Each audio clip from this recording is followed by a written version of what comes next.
Bismillahirrahmanirrahim. Assalamualaikum warahmatullahi wabarakatuh. Bismillahirrahmanirrahim. Alhamdulillahi rabbil alamin. Wassalatu wassalamu ala ashrafil anbiya'i wal mursalin, Sayyidina wa habibina wa maulana wa qurrati a'yunina Muhammadin wa ala alihi wa ashabihi wa man tabi'ahum bi ihsanin ila yaumiddin. Rabbi syrah li sadri wa yassir li amri wa hlul uqdatan min lisani yafqahu qawli. Rabbi zidna ilma wa rizqna fahma, amin ya rabbal alamin. Amma ba'du, teman-teman semua, seperti biasa kita mulai dengan hadiah Al-Fatihah ila ruhi nabiyina wa syafiina Muhammadin sallallahu alaihi wasallam wa ila arwahil anbiya'i wal mursalin wa ila arwahil ali wal ashabi ajma'in wa ila arwahil awliya'i wasyuhada'i wassalihin wal a'immatil mujtahidin wal muallifin wal musannifin, khususan ruha sultanil awliya' Syekh Abdul Qadir Al-Jilani wa ruha Al-Imam Al-Junaid Al-Baghdadi wa ruha Hujjatul Islam Abi Hamid Al-Ghazali wal Syekh Al-Akbar Muhyiddin Ibn Arabi wal Imam Abi Hasan Asy-Syadzili wa ila arwahi awliya'illahi ta'ala fi ardi Nusantara, khususan arwaha wali songo wa ruha waliyillah jadina Ahmad Mutamakin qatasallahu asrarahum wa nawwara darayahum wa barakatihim wa nafa'ana bi ulumihim wa ila arwahi ulama'ina muassisi jam'iyyatil Nahdlatul Ulama wal jam'iyyatil Islamiyyatil ukhra, khususan ruha Hadratus Syekh Hasyim Asy'ari, Kiai Wahid Gus Dur, Kiai Wahab, Kiai Bisri Sansuri, Kiai Khalil Bangkalan, Kiai As'ad, Kiai Ahmad Siddiq, Kiai Ma'sum, Kiai Ali Ma'sum, Kiai Abdullah Salam, Kiai Sal Mahfuz, Kiai Bishri Mustafa, Kiai Khalil Bishri, wa ila ruhi abi Kiai Abdullah Rifai wa ruhi ummi Nyai Salamah wa ruhi ummi Nyai Fatimah, ghafarallahu dzunubahum wa satara ayubahum wa ya'li darajatihim wa nafa'ana bi ulumihim syai'un lillahi lahumul Fatiha. A'udzu billahi minasy syaithanir rajim. Bismillahirrahmanirrahim. Alhamdulillahi rabbil alamin. Ar-Rahmanir Rahim, Maliki yaumiddin. Iyyaka na'budu wa iyyaka nasta'in. Ihdinas siratal mustaqim, siratal ladzina an'amta 'alaihim ghairil maghdubi 'alaihim waladdallin. Amin. Bismillahirrahmanirrahim. Qala al-muallif rahimahullahu ta'ala wa nafa'ana bihi wa bi 'ulumihi fid dharain. Amin. Rabbi yassir wa a'in. Fa hadhihi thalathatu manahij.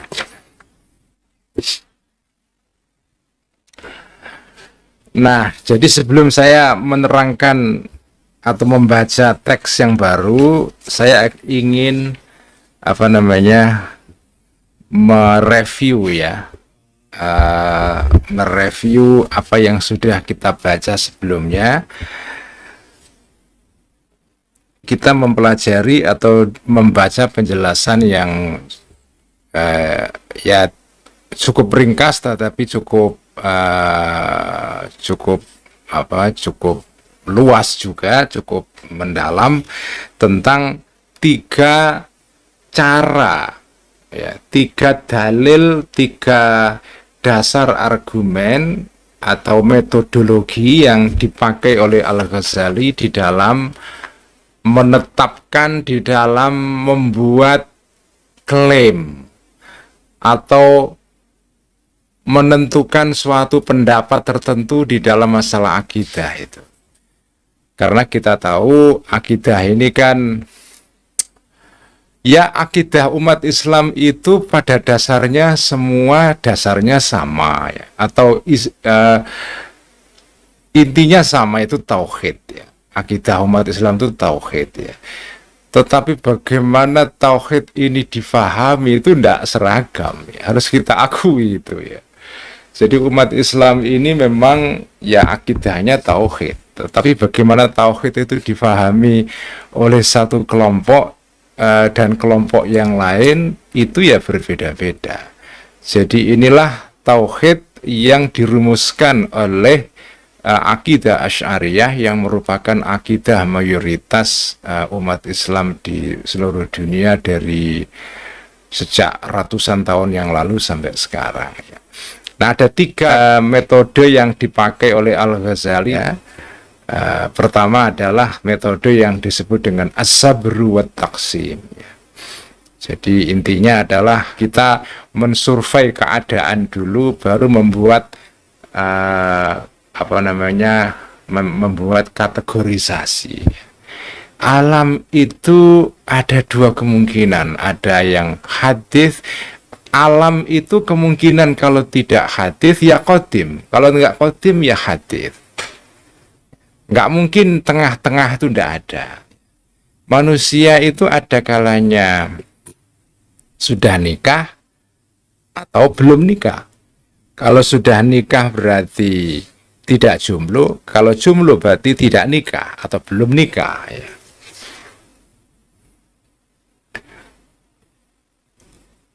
Kalau mau mengambil contoh, manusia itu ada laki-laki, ada perempuan, itu agak kurang pas karena ada kemungkinan jenis kelamin ketiga yang disebut dengan khuntha dalam ilmu fikih itu ya. Tapi kalau manusia itu ada kalanya sudah menikah atau jomblo ya. Nggak mungkin ada tengah-tengah, nggak ada ya. Nah, kalau sudah dibuktikan bahwa seseorang itu nikah berarti tidak jomblo. Kalau sudah dibuktikan dia jomblo berarti belum nikah.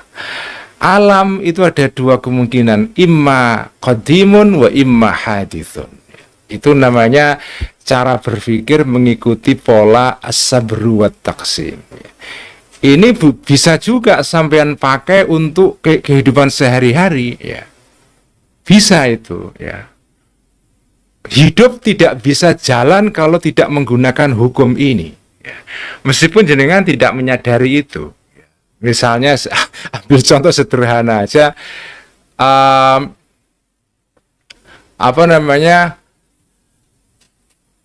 kalau pesawat, misalnya jangan naik pesawat ya. Pesawat itu ada 2 kemungkinan, ada kalanya on time, ada kalanya delay. Tidak ada jalan tengah, ya kan? Kalau pesawat jenengan itu delay, otomatis tidak on time. Kalau pesawat jenengan on time, otomatis tidak delay, otomatis tidak delay. Nggak mungkin di tengah-tengah, nggak ada itu. Kehidupan ini bisa jalan kalau menggunakan hukum ini, semuanya. Ya. Apalah, semuanya ya. Kalau orang itu ada di tempat A, tidak mungkin ada di tempat B. Kalau sudah di tempat B, tidak mungkin di tempat A. Itu cara manusia berpikir, itulah nalarnya begitu. Dan ini juga bisa dipakai untuk bernalar dalam masalah akidah juga. Yang kedua, yang disebut dengan menggunakan kias sebetulnya ya, kias itu. Kias menggunakan prosedur, yaitu cara berpikir membuat 2 premis ya. Premis besar, premis kecil, lalu diambil kesimpulan ya. Jadi misalnya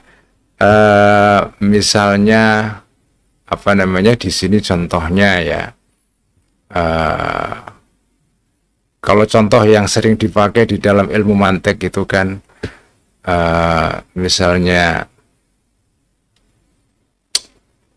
setiap hewan yang bisa berpikir itu namanya manusia ya. Kullu hayawanin natiqin fahuwa insanun ya. Atau setiap manusia itu adalah hewan yang bisa berpikir. Kullu insanin hayawanun natiqun. Semua manusia itu adalah hewan yang bisa berpikir. Hasan itu manusia. Ya, Hasan itu manusia. Maka kesimpulannya, Hasan berarti bisa berpikir. Jadi premis pertama itu premis besar. Setiap, itu kan besar kan, setiap manusia adalah hewan yang bisa berpikir. Itu kaidah dasarnya. Adapun ada manusia yang tidak berpikir itu ya itu salah dia. Tapi manusia itu punya kapasitas berpikir secara umum ya. Hasan adalah manusia. Kesimpulannya, Hasan bisa berpikir. Setiap sesuatu yang berubah, ya, itu namanya hadits, namanya baru. Alam ini berubah, karena itu alam adalah hadis. Itu kesimpulannya kan. Jadi itulah cara berpikir, jadi menggunakan premis besar, premis kecil, terus kesimpulan. Ini metode yang sering dipakai di dalam namanya kias ya. Kias ya. Itu seperti ini ya. Namanya kias iktironi ya. Nah, metode ketiga, ini metode agak sedikit sebetulnya gampang ya. Cara kerjanya. Jadi metode ketiga ini adalah jenengan menyerang atau mengattack ya, menyerang posisi lawan. Kalau yang dua yang pertama itu kan metodenya sampean mempertahankan diri. Sampean punya pendapat, terus pendapat itu dikasih dalil. Nah, yang ketiga ini enggak, jenengan langsung menyerang posisi lawan, ya, menunjukkan kelemahan posisi lawan. Karena di dalam argumennya lawan ini ada sesuatu yang bolong. Karena dia bolong, maka dalilnya itu lemah. Jadi tidak bisa dipakai untuk mendukung pendapatnya lawan. Nah, contohkan Al-Ghazali ini memang contohnya agak kurang jelas sebetulnya ya. Jadi contohnya adalah jadi ini contoh terkait dengan pendapatnya para filosof. Para filosof Muslim, Ibnu Sina terutama, itu berpandangan bahwa alam itu qadim. Alam itu ada dari dulu dan akan ada selamanya. Abadilah, alam itu abadi. Nah, pendapatnya para mutakallimun, ahli kalam, para ahli kalam yang non filosof, yaitu para ulama ya. Di sini Asy'ariyah, Mu'tazilah dan semua yang lain sama sebetulnya. Jadi posisi para ulama, para ahli kalam itu adalah bahwa alam ini tidak qadim. Alam itu punya awal, punya akhir ya. Kemudian contohkan ya, pendapatnya lawan, yaitu para filosof ya, adalah bahwa alam itu qadim. Alam itu tidak ada awal, tidak ada akhir. Dicontohkan orbitnya planet itu tidak ada ujungnya. Artinya dia berputar terus. Planet itu berputar terus, tidak pernah ada akhir dan tidak ada awalnya. Dari dulu berputar sampai kapanpun berputar. Nah, kemudian kita atau ulama mutakallimun yang tidak setuju dengan pendapat ini, kemudian sebelum para filosof ini sempat berargumen, diserang dulu. Cara menyerangnya adalah dengan mengatakan bahwa kalau betul pendapat kamu, wahai para filosof, bahwa alam itu abadi, bahwa orbit planet itu putarannya tidak pernah ada akhirnya, artinya adalah kalau ada orang mengatakan bahwa sesuatu yang berputar tidak ada ujungnya, itu berarti ada ujungnya, itu benar juga. Maksudnya bagaimana? Pendapatnya filosof kan alam itu abadi. Alam itu, atau contohnya alam di sini adalah planet. Planet itu orbitnya abadi, tidak berputar terus, tidak pernah berhenti. Sementara pendapat kami para ahli kalam mengatakan bahwa karena alam itu ada awal ada akhir, jadi putaran planet ini juga ada awal ada akhirnya. Jadi kalau filosof mengatakan bahwa putaran planet itu tidak ada ujungnya, berarti kalau ada orang mengatakan bahwa sesuatu yang tidak pernah ada ujungnya itu berarti berakhir ada ujungnya, benar dong.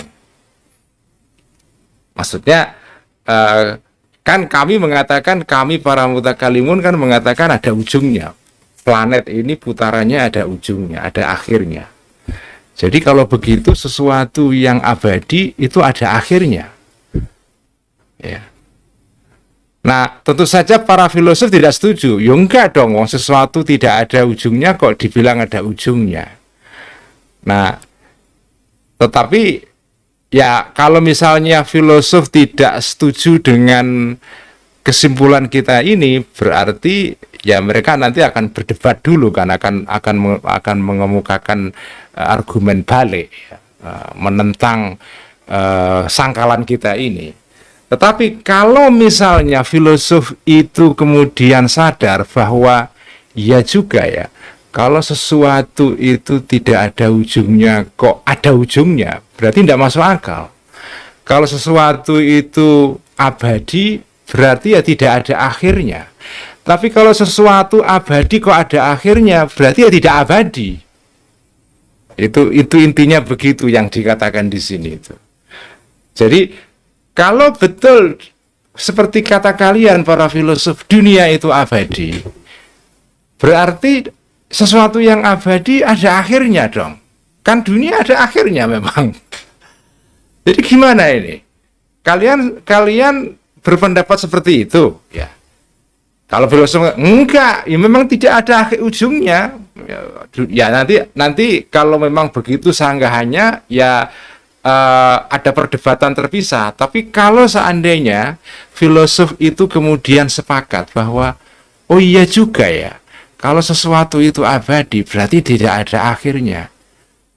Berarti tidak ada akhirnya. Kalau ada akhirnya seperti posisi kaum Asy'ariyah, berarti argumen saya ini lemah.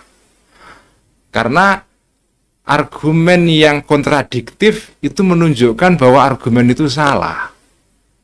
Ya, jadi saya ulang, kalau betul bahwa pendapat kalian para filosof dunia itu ada akhirnya, berarti kalau saya mengatakan sesuatu yang tidak ada akhirnya itu berakhir, seperti dunia ini, ya, karena dunia pada akhirnya berakhir, berarti benar dong.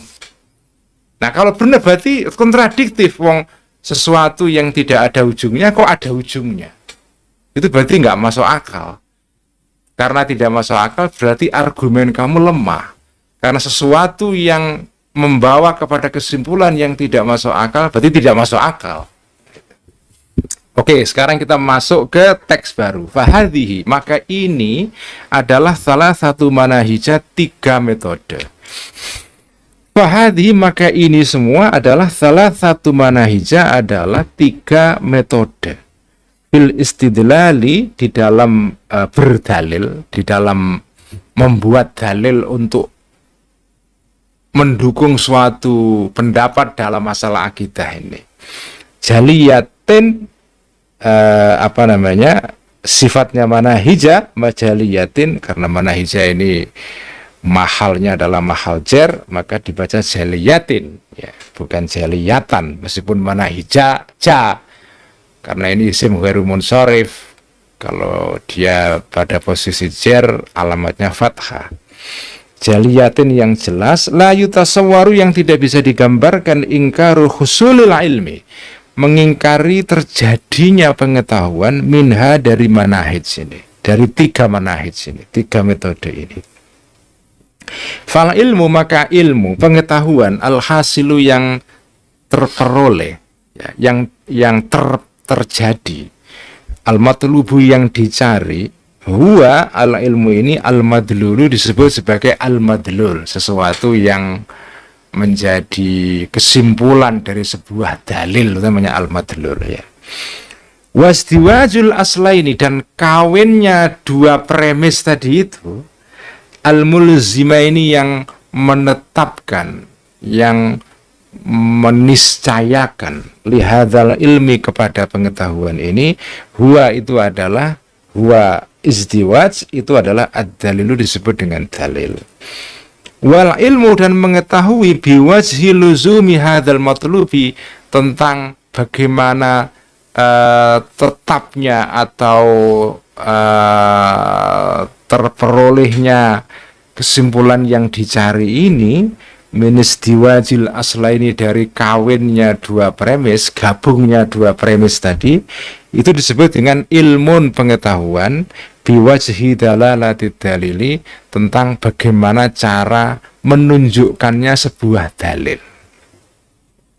Wa fikruka sementara fikiran kamu ya, atau penalaran kamu, alladzi huwa yang fikruka ini ibaratun adalah ungkapan an ikhdharika dari menghadirkannya engkau al aslaini dua pokok, dua premis fidzini di dalam pikiran, wa talabuka dan mencarinya kamu at-tafattuna untuk mengetahui liwajhi luzumil ilmi tsalithi terhadap cara tetapnya ilmu yang ketiga yang merupakan kesimpulan tadi minal ilmainil aslaini dari dua ilmu yang merupakan dua pokok atau dua premis, huwa itu adalah an-nadharu disebut dengan nadhar. Jadi ya ini sebetulnya penjelasan yang tidak prinsipil, hanya soal istilah saja. Jadi di sini ada istilah dalil, madlul, ada dalil, ada madlul, ada wajhu dalalatid dalil, ada nazar. Ini kan sebetulnya cara memilah-milah tahap-tahap berpikir gitu kan. Jadi di dalam orang berargumen itu kalau jenengan telusuri, ya jenengan korek-korek, itu ada 3 proses. Ada argumen, ada kesimpulan dari argumen, ada bagaimana argumen itu bisa mendatangkan kesimpulan. Itu 3 proses yang berbeda.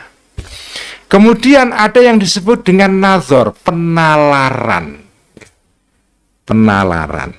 Penalaran itu artinya proses sampean menyimpulkan kesimpulan dari argumennya. Jadi ibarat kalau orang bikin jus gitu ya, ada buah yaitu yang merupakan bahan jus ya, misalnya apel gitu kan, pengen bikin jus apel ya. Ada apelnya sendiri itu namanya dalil, ada hasil berupa jus yaitu namanya madlul ya. Ada proses bagaimana apel itu bisa menghasilkan jus. Ya, dengan nyeklek menghidupkan blender, terus ditunggu, terus dituang ke gelas, itu namanya prosesnya. Itu namanya wajhu dalalatid dalil ya. Nah, kemudian nazar itu artinya adalah jenengan tahu proses ini. Kan sampai membikin jus itu kan harus punya pengetahuan. Jadi proses bagaimana sampean ngerti cara bikin jus mulai dari apel kemudian sampai jadi jus apel. Itu namanya nazar. Itu namanya kan proses yang berbeda-beda itu kan. Ada apel, ada proses menghancurkan apel dengan blender, ada proses ketiga jadi jus, ada proses yang lain lagi yaitu pengetahuan kita mengenai seluruh proses ini. Jadi di sini ada 4 momen di dalam berpikir. Ada argumen, ada kesimpulan dari argumen, ada proses bagaimana argumen itu mendatangkan kesimpulan. Keempat, ada proses pengetahuan dan penalaran kita menyimpulkan kesimpulan dari argumen. Itu 4 proses ini, langkah ini itu berbeda-beda itu. Ya kalau orang yang nggak kepikir sih ya bikin jus aja kan, ya udah bikin jus habis itu diminum selesai. Tapi kalau dipikir itu kan setiap langkah itu kan merupakan proses sendiri-sendiri itu ya. Dari beli apel, kemudian dikupas, kemudian di blender, dituang ke gelas, kemudian kita tahu bagaimana cara membuat jus. Itu kan masing-masing itu kan tahap-tahap yang berbeda-beda itu ya. Nah, inilah kalau orang yang suka berpikir ya begini. Jadi setiap langkah dalam pikiran itu diidentifikasi sendiri-sendiri ya. Jadi kan mungkin nggak nyadari karena orang yang berpikir itu ya sudah kayak secara spontan saja, secara alamiah kita berpikir begitu saja. Tapi kalau bagi orang yang tugasnya memang meneliti cara orang berpikir, itu setiap momen berpikir itu dibeda-bedakan itu ya. Ada dalil, ada madlul, ada wajhu dalalati dalil, ada nazar. Faidan, maka dengan demikian alaika wajib bagimu ya, bidarki al-ilmi, fi darkil ilmi, di dalam mengetahui, di dalam menemukan pengetahuan al-matlubi yang dicari. Jadi ketika sampean kepingin mengetahui sesuatu yang ini merupakan pengetahuan yang jenengan cari ya. Nah ketika jenengan kepingin mengetahui sesuatu pengetahuan, itu jenengan punya 2 tugas pokok. Wazifatani, ada 2 tugas. Ikhdahuma, pertama dari wazifata ini adalah ikhdharul aslaini, menghadirkan 2 premis tadi fi dzihni, di dalam pikiran. Nah, proses menghadirkan 2 premis di dalam pikiran, wahadha, ini adalah yusamma, disebut hadha ini fikron, sebagai berpikir. Saudara-saudara ya yang dirahmati oleh Allah Subhanahu wa taala, berpikir itu memang prosesnya itu adalah ada 2 hal ya, yang kemudian 2 hal ini mendatangkan kesimpulan. Jadi berpikir itu kalau jenengan OCI, jenengan kupas itu ya, dengan analisis, itu selalu itu prosesnya itu adalah secara umum ya, secara umum itu terjadi karena ada dua premis. Dari 2 premis ini kemudian menyimpulkan satu kesimpulan. Misalnya ambil contoh, semua hal itu contoh sederhana lah ya, contoh sederhana. Misalnya, jenengan tahu bahwa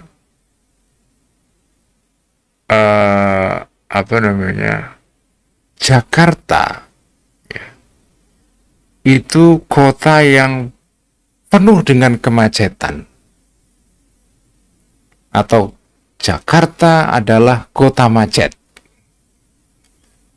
Itu kan kesimpulan itu. Jakarta adalah kota macet.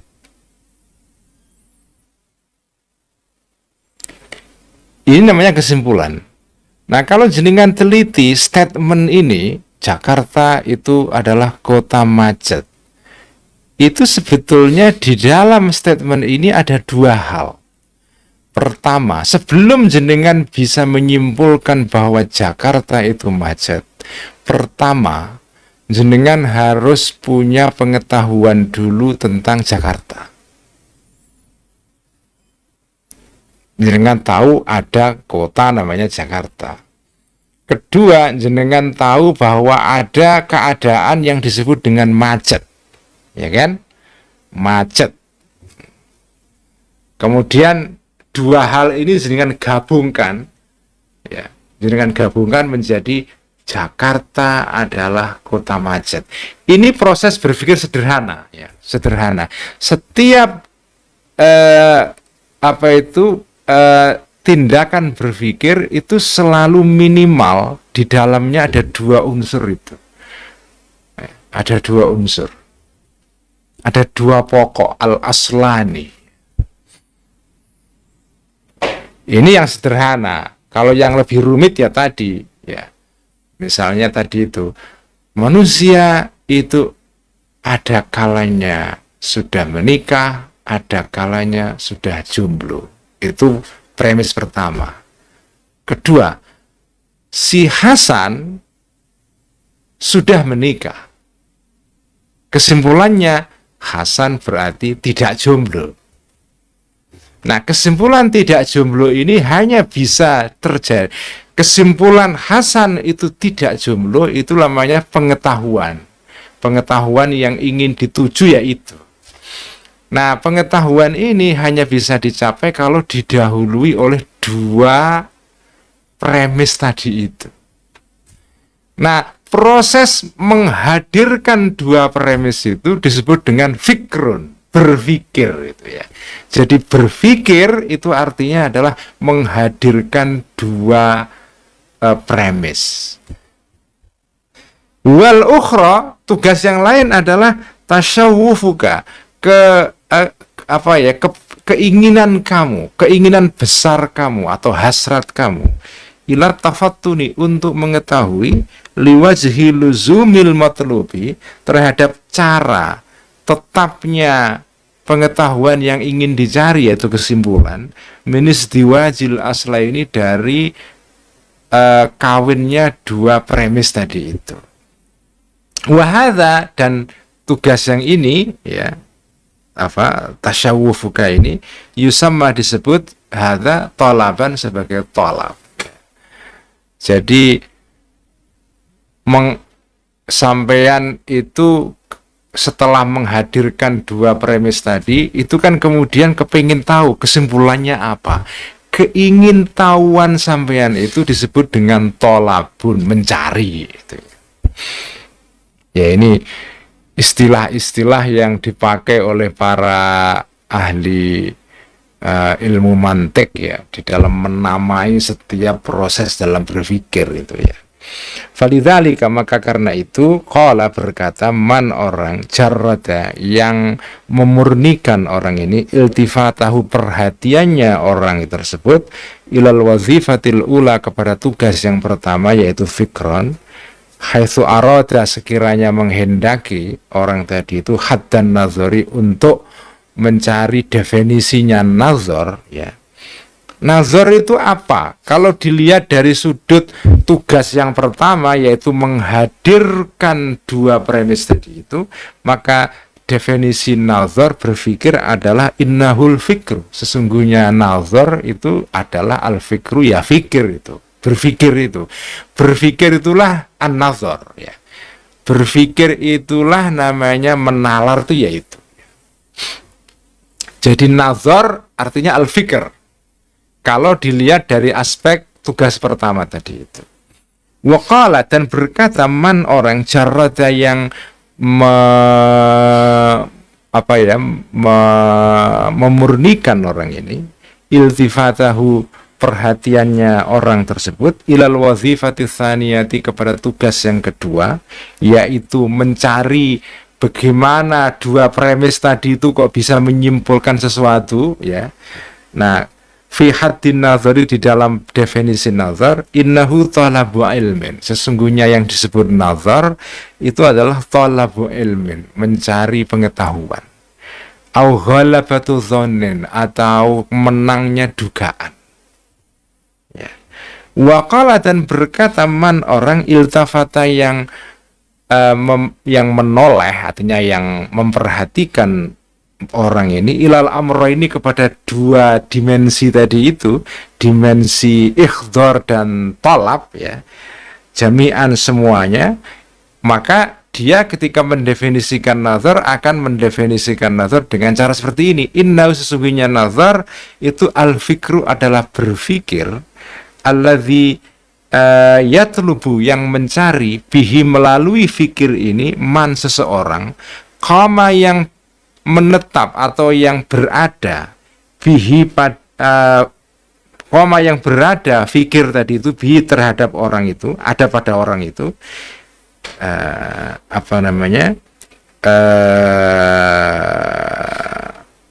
ilman sebagai ilmu atau ghalabata dhannin atau sebagai menangnya dugaan. Ya ini sebetulnya jadi di kalangan para ahli ilmu kalam itu, dalam kalangan para ulama itu ada perbedaan dalam mendefinisikan apa itu artinya nazar, menalar atau nazar itu menalar ya. Afala yang zuruna ilal ibili kaifa khuliqat, dalam Quran tuh banyak sekali istilah nazar dipakai itu ya. Nazar itu bisa merefleksikan. Kalau nazar itu secara harafiah artinya melihat.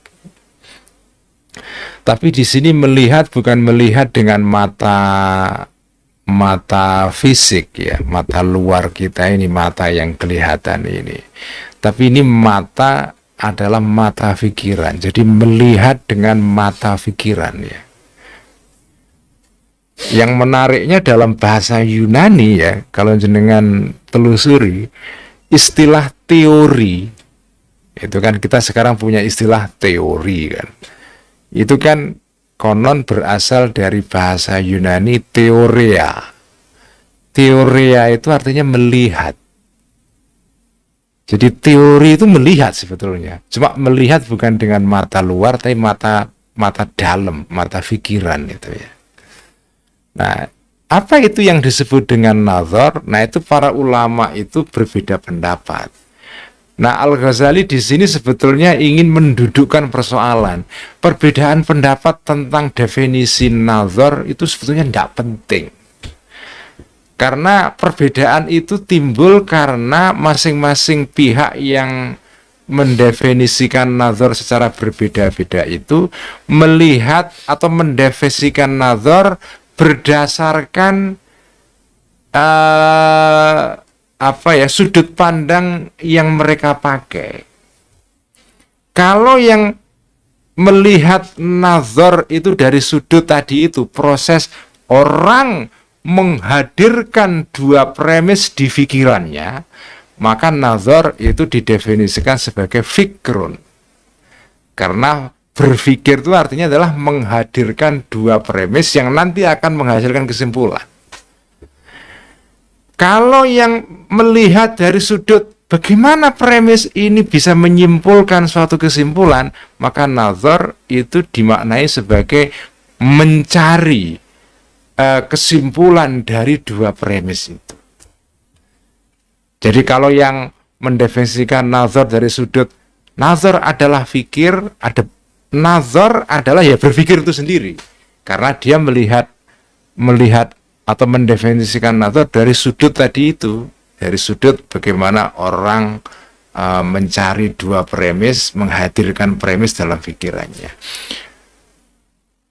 Kalau yang dilihat, kalau perspektifnya adalah melihat aspek orang itu bagaimana cara menyimpulkan suatu kesimpulan dari dua premis itu, maka kegiatan nazar itu didefinisikan sebagai menyimpulkan atau keinginan kamu ingin tahu bagaimana sebuah kesimpulan bisa lahir dari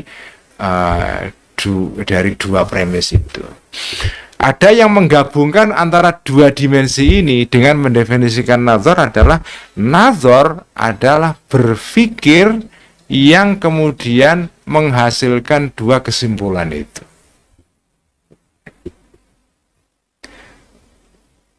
Jadi dengan demikian perbedaan dalam definisi nazar ini bukan perbedaan yang substantif, tapi perbedaan di dalam cara pandang saja. Ya, jadi perbedaannya tidak perbedaan yang esensial, perbedaan yang timbul karena masing-masing pihak menggunakan perspektif yang berbeda-beda, tapi sebetulnya barangnya sama. Gitu ya. Kalau istilahnya para ahli usul fikih itu wal khilafu lafziyun la ma'nawiyun. Jadi perbedaan ini perbedaan istilah saja, maknanya sama. Jadi contohnya misalnya apa namanya,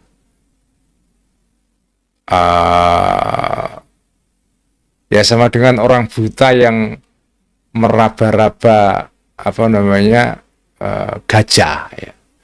Ada 3 orang buta yang diminta untuk mendefinisikan gajah ya. Kalau ada orang buta yang kebetulan pegang belalainya gajah, maka dia mendefinisikan gajah ya sesuai dengan anggota gajah yang dia pegang itu. Gajah adalah binatang yang apa namanya bundar, yang apa namanya seperti selang. Kalau dia pegang kupingnya atau telinganya gajah, dia mendefinisikan gajah adalah binatang yang tipis dan seperti lembaran kertas. Ya sebetulnya orang ini mengatakan sesuatu yang sama gajah, cuma karena yang dipegang itu berbeda, dia mendefinisikan sesuai dengan yang dipegang itu. Jadi ini namanya khilaf lafzi, bukan khilaf maknawi itu ya. Fahakata, maka demikianlah yang bagi seyogianya antafhama, memahami engkau ad-dalilah mengenai pengertian dalil, wal madlula dan madlul yaitu kesimpulan, wa wajhat dalalati dan bagaimana suatu dalil menunjukkan kepada madlulnya, wa haqiqatan nazari dan hakikatnya nazar. Jadi ini ada 4 perkara ya. 4 momen dalam berpikir. Setiap orang berpikir itu ya ada 4 momen ini dalam otaknya. Wada dan tinggalkanlah angka dari dirimu ma keterangan-keterangan suwidat yang dihitamkan atau dipenuhi bihi dengan keterangan ini aurokun kertas-kertas kathirotun yang banyak minta twilatin dari keterangan yang panjang-panjang watardidi ibaratin dan mengulang-ulang apa namanya mengulang-ulang redaksi ya. La tasfi yang tidak bisa memuaskan ya. Ibarat ini ghalila talibin terhadap apa namanya rasa hausnya orang yang sedang mencari. Wala tuskinu atau wala tusakkinu dan tidak bisa menenangkan ibarat tadi itu nahmata muta'attishin hasratnya orang yang sedang haus. Walan ya'rifa dan tidak pernah akan tahu qadra hadhil kalimatil wajizati nilai dari redaksi yang pendek yang aku tulis di sini ini ilaman kecuali orang insarafa yang kembali orang ini khaiban dalam keadaan kecewa an maksudi dari tujuan nyaman ini ba'da mutola'ati tasonifa setelah menelaah karangan-karangan kathiratin yang banyak. Intinya adalah Al-Ghazali ini itu ingin mengatakan bahwa sebetulnya kalau sampean baca bukunya para filosof-filosof yang tebal-tebal mengenai tema ini, itu kalau diringkas ya seperti ini, sehalaman tok. Ya. Jadi sampean nggak usah terpukau dengan keterangannya para filosof yang jelentreh-jelentreh berlembar-lembar tapi membingungkan. Sebetulnya kalau mau diperes ya intinya ini. Saya ringkaskan hanya 1 halaman saja. Jadi ini sebetulnya agak sedikit berbau apa ya? Berbau ngenyek para filosof karena memang Al-Ghazali ini musuhan dengan para filosof ini ya. Meskipun beliau sendiri filosof sebetulnya ya. Beliau sendiri filosof ya. Tapi beliau ini memang agak sentimen sama filosof. Kalau dibaca bukunya para filosof itu berlembar-lembar, sebetulnya kalau mau diringkas ya isinya ya ini. Udahlah nggak usah terpukau dengan redaksi mereka yang panjang-panjang itu. Dan ini kan sebetulnya menunjukkan bahwa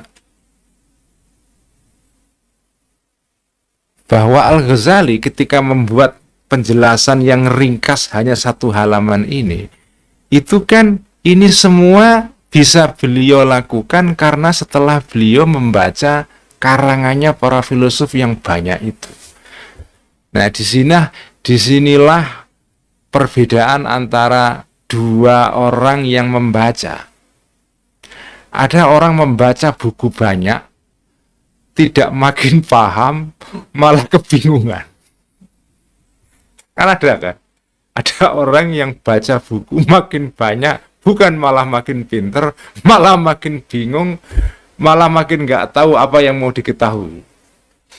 Ada orang yang, jadi ini adalah orang yang tidak mampu menangkap informasi yang begitu banyak menjadi gumpalan informasi-informasi yang sederhana. Karena ciri orang yang cerdas adalah orang yang mendapatkan informasi banyak, kemudian dia saring, kemudian dia peres, dirumuskan menjadi informasi sederhana, kemudian dirumuskan ulang dengan bahasa dia sendiri yang lebih mudah dipahami orang lain. Nah, kemampuan Al-Ghazali itu di sini sebetulnya. Karena Al-Ghazali itu membaca juga bukunya Ibnu Sina lengkap. 3 tahun dia membaca buku para filosof ini, ya, 3 tahun. Setelah 3 tahun dia merasa, oh jebule mau ngono wae. Oh tiba-tiba atau ternyata cuma begitu saja. Nah, jadi Al-Ghazali itu ketika mengkritik para filosof ini tidak mengkritik dengan seenaknya, dia baca dulu. Setelah dia baca, kemudian dia pahami, kemudian dia rumuskan kembali dengan bahasa dia, kemudian dia bisa meringkaskan. Jadi inilah ciri pembaca yang cerdas. Membaca informasi yang banyak, tidak tenggelam di dalam lautan informasi itu akhirnya bingung, tetapi dia bisa menyederhanakan informasi yang banyak itu menjadi poin-poin atau bullet point. Kalau mau bikin PowerPoint itu menjadi bullet-bullet, menjadi item-item yang sederhana. Nah, kalau mau diringkas pembahasan orang-orang filosof-filosof mengenai definisi nazar itu ya di sini ini. Tidak ada perbedaan mendasar antara pendapat ini, pendapat itu. Kelihatannya mereka saling tengkar, tapi sebetulnya mereka ini mempertengkarkan sesuatu yang tidak prinsipil. Jadi seperti orang buta yang disuruh mendefinisikan gajah. Fa'in raja'ta, maka ketika menelaah kembali engkau al-ana, sekarang ini fi talabis sahihi, di dalam mencari definisi yang tepat, mimma, dari definisi-definisi kila yang pernah dikatakan definisi-definisi ini, fi haddin nazari, di dalam definisi nazar, ya, banyak sekali perbedaan pendapat. Kalau sampai telaah kembali dengan kepala dingin, dengan apa namanya, dengan seksama, ya, maka akan menunjukkan zalika, tadi itu, yaitu makila fi haddin nazar, ala annaka, sesungguhnya engkau, fa'in roja'ata di sini artinya ketika kembali, fa'in roja'ata, maka ketika kembali mempertanyakan engkau. Nah, sudah begitu ya. Al-ana, saat ini, setelah aku terangkan mengenai duduk soalnya, kok sampean masih bertanya. Jadi definisi nazar yang paling tepat apa? Sudah diterangkan. Sebetulnya perbedaan pendapat soal definisi nazar itu perbedaan yang tidak prinsipil. Sebetulnya maksud semua pihak ini sama, cuma perspektif yang dipakai berbeda-beda. Setelah aku terangkan begitu, kok sampean masih nanya, terus definisi yang paling benar tentang nazar apa dong? Itu namanya orang sudah diterangkan, kok masih nanya lagi. Itu kan namanya geblek gitu kan. Fa'in roja'ata, maka ketika kembali mempertanyakan engkau al-ana sekarang fi talabis sahihi mimma qila fi haddin nazar, maka dalla, menunjukkan zalika talabus sahihi tadi itu ala annaka, sesungguhnya engkau lam tahdha, tidak memperoleh engkau min hadzal kalami, dari keterangan saya ini bitailin, dengan sesuatu yang berfaedah. Berarti kamu belum paham.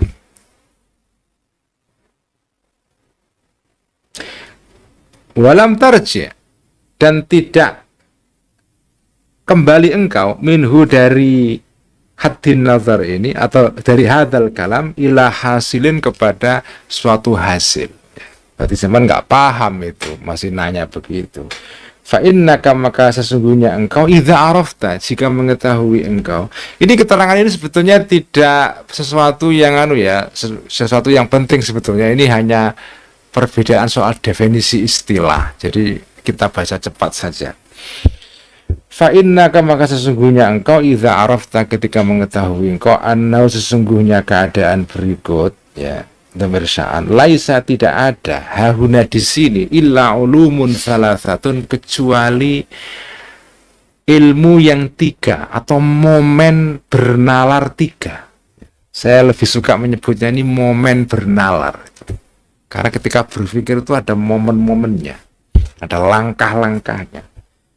Pertama, ilmani, dua ilmu, yaitu dua premis. Huma, yang dua ilmu ini, aslani, merupakan dua pokok. Yurot tabani, yang disusun dua premis ini, tartiban maksusan, dengan susunan tertentu, supaya menghasilkan kesimpulan. Wa ilmun, dan ilmu, salisun, yang ketiga, yalzamu, yang wajib, ya, yang wajib muncul ilmu ketiga ini, minhuma, dari dua premis tadi itu. Nah, kemudian ini di sini redaksinya itu walaisa alaika fihima illa wazifatani. Saya menduga di sini ada salah. Saya menduga versi yang benar itu adalah falaisa alaika, ya, pakai fa, bukan pakai wa. Sebetulnya falaisa. Kenapa yang kemungkinan yang benar adalah falaisa? Karena ini adalah jawabnya syarat sebelumnya. Fa innaka idza arafta. Karena kalau jenengan teliti itu idza arafta ini ke bawah-bawah nggak ada jawabnya. Kemungkinan jawabnya di sini. Idza arafta, ketika kau mengetahui itu, maka falaisa. Karena setiap klausa yang mengandung kondisional, syarat, kalimat yang ada syarat itu ya harus ada jawabnya. Ketika saya bangun pagi, itu pasti harus ada jawabnya. Apa dong? Saya mandi. Kalau jenengan bilang ketika saya bangun pagi terus ditinggal pergi, itu namanya Sri Mulat. Ya, itu Sri Mulat itu. Kan begitu Sri Mulat itu. Mengucapkan kalimat syarat tapi terus nggak ada jawabnya, ditinggal lungo, tinggal pergi. Nah, itu namanya kalimat Sri Mulat. Kalau kalimat yang normal ya itu, kalau ada syarat ada jawabnya. Ketika saya bangun pagi, maka kan gitu kan, baru jejek, baru lurus itu kalimatnya itu. Kalau hanya mengatakan ketika saya bangun pagi terus ditinggal pergi, ya yang dengar itu jengkel karena kalimatnya menggantung, ya. Itu bikin penasaran. Nah, sama di sini. Ini fa innaka idza arafta, ketika mengetahui engkau tadi itu bla bla bla bla bla bla bla bla, maka falaisa, maka tidak ada. Jadi ini la'alla sawa falaisa, ya. Falaisa, maka tidak ada alaika bagimu, fihima, di dalam dua aslani itu illa wazifatani, kecuali dua tugas. Ikhdahuma, yang pertama adalah ikhdharul ilmaini fi dhihnika, menghadirkan dua ilmu fi dhihnika, di dalam pikiran kamu. Proses berpikir itu pertama menghadirkan dua premis dulu, ya. Wathaniyatu, dan coba kalau sampean teliti sejatinya berpikir itu apa sih? Kan ini istilahnya macam-macam, monggo terserah, saya nggak ngurus ya. Yang penting substansinya ini, mau sampean namai ini nazar itu ini atau ini, terserah. Tapi intinya ini. Nah, jadi Al-Ghazali itu sebenarnya ingin mendudukkan pertengkaran ini kepada substansi masalah. Karena kalau sudah diketahui substansinya, jenengan mau menyebut substansi itu dengan istilah ini, istilah itu terserah. What's in a name, kata pujangga Inggris itu ya. Apa artinya sebuah nama? Kolak itu ya kolak, mau disebut kolak, mau disebut ini, tetap ya kolak itu. Istilah tidak terlalu penting, yang penting substansinya itu. Wathania itu yang kedua adalah at-tafattunu, menyadari atau mengerti, mengetahui liwajhi luzumil ilmi, terhadap aspek atau cara tetapnya sebuah ilmu atau munculnya ilmu asalisi yang ketiga, yaitu kesimpulan tadi itu, minhuma, dari dua premis tadi ya.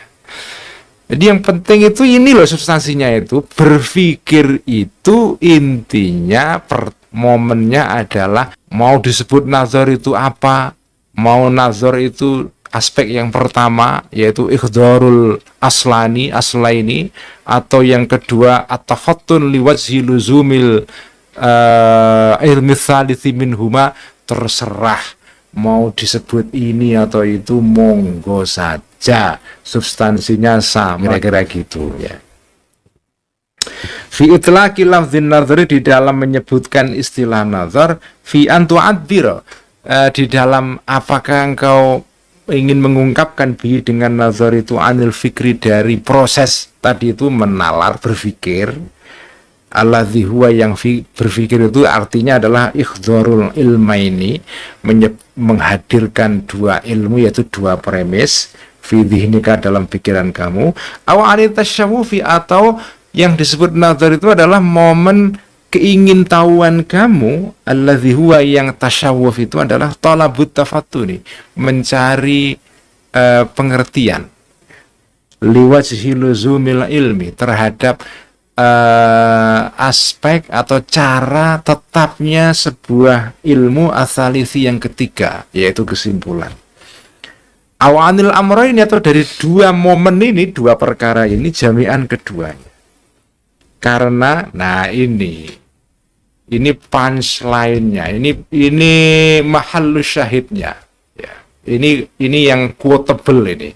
Fa innal ibarati, karena sesungguhnya istilah-istilah yang berbeda-beda itu mubahatun, itu boleh-boleh saja. Selama kau sudah mengetahui substansi sesuatu, jenengan namai apa saja, monggo saja, mubahatun. Karena wal istilahati, sesungguhnya istilah-istilah itu la musyahata, tidak ada pertengkaran itu maujud fiha, di dalam istilah. Jenengan mau menyebut bunga itu bunga, flower, zahrotun, atau apalah, karena masing-masing bahasa punya istilah yang berbeda-beda. Intinya ya bunga ya bunga. Mau jenengan mau nyebut bunga dengan istilah dalam bahasa Jawa, bahasa Indonesia, bahasa Arab, bahasa Inggris, bahasa Perancis, monggo saja. Intinya semua sama. Jadi Al-Ghazali ingin mengajak kita itu kembali kepada substansi. Istilah yang berbeda-beda itu tidak terlalu penting kalau substansinya sudah difahami.